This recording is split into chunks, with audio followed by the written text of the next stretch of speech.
कुछ ऐसे भी मुतासरीन हैं।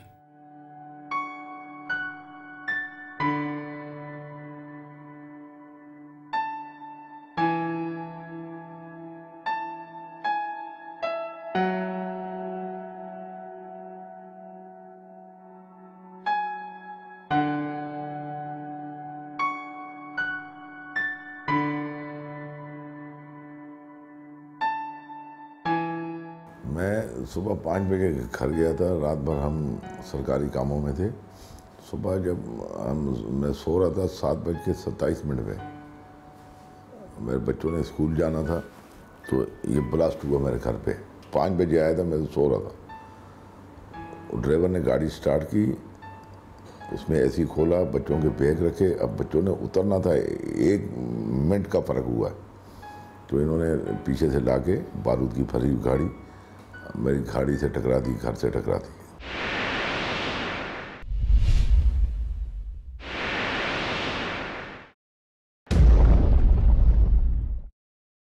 ये बिल्कुल उसी नौयत का हमला है जो 11 नवंबर सन 2010 को सीआईडी सिविल लाइन में हुआ था, जहां बारूद भरी एक गाड़ी को सीआईडी सिविल लाइन की इमारत से टकरा दिया गया था और जिसके नतीजे में इमारत मलबे का ढेर बन गई थी और 20 अफराद शहीद हो गए थे।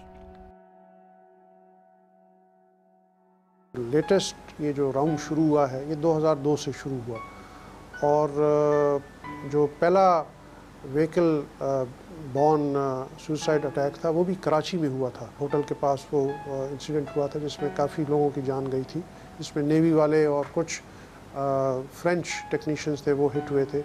इसी तरह अमेरिकन एम्बेसी के सामने भी व्हीकल बॉर्न खुदकुश हमला हुआ था।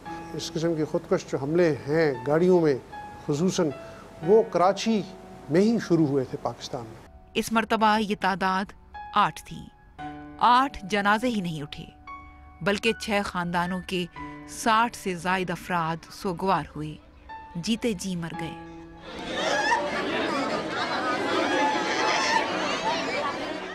अड़तालीस साला मोहम्मद अनवर के साथ उनका जमा साल बेटा 18 साला मोहम्मद आसिफ, जो उस दिन खुशी खुशी अपने वालिद के साथ रवाना हुआ था। वो दिन मोहम्मद आसिफ की नौकरी का पहला दिन था।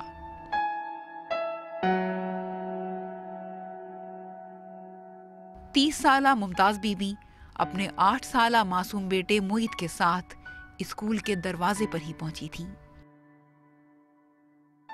पुलिस कांस्टेबल सुहेल अहमद खान अपने साथियों के साथ गेट पर अपने अफसर की हिफाजत पर मामूर था। घर में उस दिन छोटे भाई की शादी की रस्मों का आगाज था और खुद उसकी शादी को सिर्फ 8 माह ही तो हुए थे। शादी की शादियां बज रहे थे इस घर के अंदर, जो आज सफ़े मातम बिछी हुई है। उन जालिमों की बदौलत बहुत इज्जत करता था, बहुत। मेरा बच्चा बहुत है, मेरा बच्चा सब ठीक है, सब अच्छा है, कोई मेरा बच्चा सबसे बड़ा है। हमारा बेटा तो जवान था, कोई देखता था जैसा लोग बोलते थे जवान है, मैंने बोले पहला बच्चा था ना 16-17 साल का, तो बूढ़ा तो नहीं था। एसएसपी चौधरी असलम का पैगाम मुल्क दुश्मन अनासिर और दहशतगर्दों के नाम। मैंने 1000 बार बोला कि इन्होंने शेर के मुंह में हाथ डाला है, ये इनकी अब नस्लें भी याद रखेंगी जो मैं इनके ऊपर वार करूँगा, और इसकी इनको बहुत भारी कीमत चुकानी होगी। 19 सितंबर सन 2011 बरोज पीर एसएसपी सीआईडी चौधरी मोहम्मद असलम के डिफेंस में वाक़े घर के मरकजी दरवाजे पर एक खुदकुश बमबार बारूद से भरी डबल कैबिन जीप को धमाके से उड़ा देता है, जिससे 3 पुलिस एहलकार समेत 8 अफराद जिंदगी की बाजी हार जाते हैं और 2 खवातीन समेत 7 अफराद जख्मी हो जाते हैं। धमाके से इंसानी आज़ा हर तरफ बिखर गए। धमाके की आवाज दूर दूर तक सुनाई दी गई। दर्जनों गाड़ियां तबाह हो गईं। इलाके के थाने और 2 स्कूलों समेत 50 से जायद मकानों के दरवाजे और खिड़कियां उखड़कर दूर जा गिरे। शीशे टूट टूट कर इधर उधर बिखर गए। बारूद से भरी गाड़ी भी 300 गज के फासले पर गिरी और जलकर कोयला बन गई और आसपास खड़ी गाड़ियों को भी शदीद नुकसान पहुंचा। एक ऐनी शाहिद मोहम्मद रिजवान खान के मुताबिक ऐसा लगा जैसे जलजला आया हो। खुद उसने सुहेल अहमद खान और दीगर साथियों को अपनी आंखों के सामने दम तोड़ते देखा।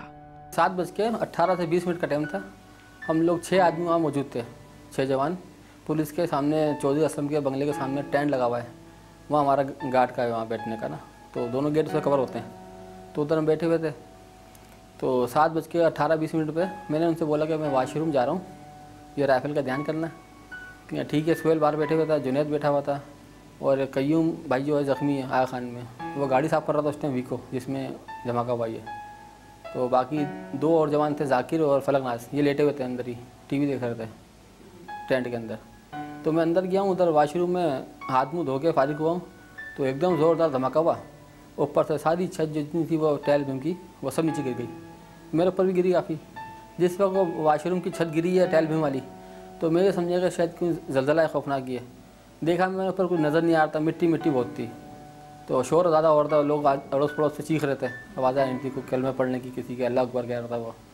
तो मैंने सोचा कि ये अगर छोटे गेट की तरफ निकलता हूँ तो ये दूर पड़ जाएगा, ये उल्टे हाथ से निकल के ना मेन गेट पे निकलते हैं, यहाँ से करीब पड़ेगा अपना मेन पॉइंट। तो मैं जैसे वहाँ पलटा हूँ तो बराबर वाला कमरा वो भी बैठ चुका था, जिसमें उनके 3 खानसामे सो रहे थे। तो जिस वक्त मैंने वो मलबे में चलना शुरू करा तो एक इलमदीन लड़का है, वो भी बोर्ची है, वो भी मलबे में फंसा हुआ था अंदर। वो सीखने गया मुझे बचाओ रिजवान भाई, तो उसको निकाला, उसकी टांग टूटी गई थी, टाइल उसकी टांग के ऊपर था, हटा टूट के उसको मैं कहा कहीं भी निकल जा दूँ।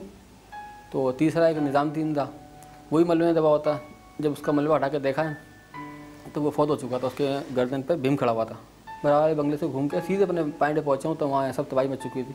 तो उस जगह पे ये सुहेल जुनैद जो कुर्सियों में बैठे थे, ये बहुत कम से कम 5 फीट दूर पड़े हुए थे। जिसको सुहेल को उठा के देखा तो उसके एक कपड़ों पे कपड़े फट गए थे, सुराख बहुत थे सीने पे ना, छर्रे लगते हैं, गोलियाँ होती हैं इसमें, क्या होते हैं वो बेरिंग। तो उसको उठाया, काफ़ी हिलाया कि सुहेल आँख खोल आँख खोल, वो नहीं बोल रहा था। उसको चेक करा, मैंने कहा पता नहीं जिंदा या अभी शहीद हुआ है। फिलहाल तो वो एम्बुलेंस से आ गई थी दूर दूर, उनको बुलवाया उसमें कि इस पर उनकी बॉडियाँ सबकी भेजी हैं हॉस्पिटल। जिस सुहेल अहमद खान का जिक्र किया गया, आइए इनके अहले खाना की तरफ चलते हैं, जहां अब एक शादी वाला घर मातम कदा बन गया है। आंखों में आंसू लिए सुहेल की बहन राहीला अपने भाई को इन तस्वीर में तलाश कर रही है। 22 नवंबर को उनकी शादी हुई थी, अभी साल भी नहीं हुआ उनकी शादी को। आप खुद देखिए, कल का दूल्हा आज शहीदी का ताज पहने हुए है। जिंदगी की अभी खुशियाँ उसने देखी ही कहाँ थी, हर वक्त मुस्कुराहट उसके होठों पे रहती थी। हमारे वालिदैन नहीं है, बड़े भाई हैं जिन्होंने संभाला हुआ था हम सब बहन भाइयों को। बड़े भाई के बाद वो छोटा भाई, बड़े भाई का दायां बाजू था वो, आज अकेला कर गया हम सबको। उससे पहले नाइट करके आए थे तो वो सोते थे, आराम करते थे, लेकिन उस दिन उनसे सोया भी नहीं जा रहा, सोने के लिए लेटे उनसे सोया नहीं जा रहा। उनकी वाइफ उनसे पूछने भी लगी क्या हुआ, इतनी बेचैनी, कह रहे कि पता नहीं क्या हुआ, बहुत बेचैनी हो रही है मुझे। उनकी वाइफ ने उनको खाना दिया तो खाना भी थोड़ा सा खाया, थोड़ी सी चाय पी और जल्दी निकल गए घर से। फिर उसके बाद यहाँ आए, पुराने मोहल्ले में सब दोस्तों से मिले, अपने बड़े भाई से मिले। तो मुझे भाई ने फ़ोन करके बताया उनकी जो वाइफ है वो सो रही थी। अब मैं कैसे, हम दोनों अकेले होते थे घर में, अब मेरी तो हिम्मत नहीं हो रही कि मैं उन्हें कैसे बताऊँ।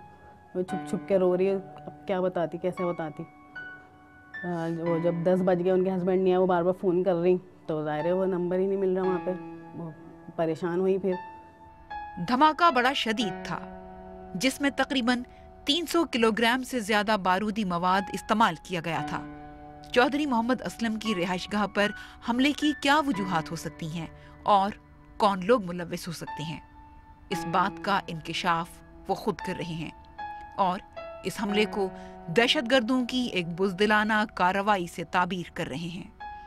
मेरे घर में धमाका इसलिए इन्होंने किया कि इनको बहुत सारी तकलीफ थी। मैंने इनके कुछ 100-150 आदमी पकड़े यहाँ कराची में, उनको पकड़ा, कोर्ट के सामने ले गए, तो उनको ये बहुत बड़ी तकलीफ थी कि हमारे लोगों को क्यों पकड़। अब ये शहर में दहशतगर्दी है। हाल ही में मैंने एक ऐसा ग्रुप इनका पकड़ा था जो कि यहाँ से मासूम बच्चों को उनके घर वालों को तबलीग का बहाना दे के मदरसों से यहाँ से जमा करके लेके गए। रज़ाक नाम का एक इनका कमांडर था, वो यहाँ से लेके गया उनको वहाँ पे वज़ीरिस्तान, और इन जो मुलज़म लेके गए थे उनको भी लिया, उनको गिरफ़्तार किया, उनसे बहुत बारूद वगैरह मिला। तो उनको ये बड़ी तकलीफ़ थी कि मैंने इनके ऊपर बगावत का केस किया कि ये बच्चों को ले गए और वहाँ पे मरवा दिया। उनके घर वालों को बताया, मासूम बच्चों को जाके वहाँ पे ट्रेनिंग कर रहे थे खुदकश बमबार की। तो मैंने इन पर पर्चा किया, इनको बंद किया, तो इनको गिरफ़्तार किया, जेलों में डाला, इनके ऊपर केस चल रहे हैं। इसके अलावा इन्होंने एक लड़का तैयार किया था खुदकश, उस बच्चे का भी इन्होंने जहन बनाया। मासूम बच्चा था, 9th क्लास में या 7th क्लास में पढ़ता था, तो उसका जहन बनाया था। उसको जैकेट भी दे दी थी, तो वो जैकेट के साथ ये पकड़े गए और वो बच्चा भी पकड़ा गया। तो ये भी इनको बहुत बड़ी तकलीफ़ थी। एक पैम्फलेट निकाला था जिसमें उन्होंने चंद एक और अफसरों का भी जिक्र किया था, और उसमें ये बात उन्होंने लिखी थी कि उनकी फैमिलीज़ को भी हम टारगेट कर सकते हैं अगर वो उनका टारगेट करना मुश्किल हो। सो इतना आसान नहीं होता इन तंजीमों को को ट्रैक करना और ट्रेस करना, और लेकिन ये है कि फिर भी कोशिश है, और हमारी जो भी तफ्तीशी इदारे हैं और लॉ इन्फोर्सिंग इदारे हैं उनको इनके ख़िलाफ़ काफ़ी कामयाबी भी हुई, और इंशाल्लाह इसमें भी, इस केस में भी होगी।